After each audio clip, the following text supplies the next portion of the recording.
कि तारी चढ़िया चोड़िए, कि तारी चढ़िया चोड़िए।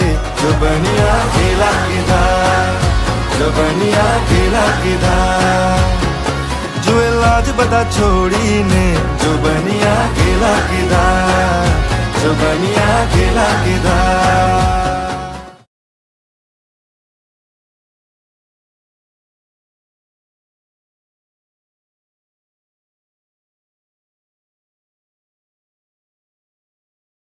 કલોલમાં આવેલા ફેમસ શોરૂમ એવા સ્વાસ્તિક સાડી એન્ડ લહેંગા હાઉસમાં લોકો ઓસ્ટ્રેલિયા, અમેરિકા, યુકે, કેનેડા જેવી કન્ટ્રીઝમાંથી વિડીયો કોલથી શોપિંગ કરે છે. અને એટલું જ નહીં, અહીંયા તો ગાંધીનગર, અમદાવાદ, મહેસાણા જેવી ઘણી બધી સિટીઝમાંથી સ્પેશિયલ લોકો શોપિંગ કરવા માટે આવે છે. આમની પાસે સાડીઓમાં બાંધણીની, પટોળા, સિલ્ક, મલચંદેરી, કોટન એમ બધા જ પ્રકારની વેરાયટીમાં મસ્ત કલેક્શન મળી જશે. સો વિડીયોને શેર કરીને આજે જ વિઝિટ કરો સ્વાસ્તિક સાડી એન્ડ લહેંગા હાઉસ, કલોલ.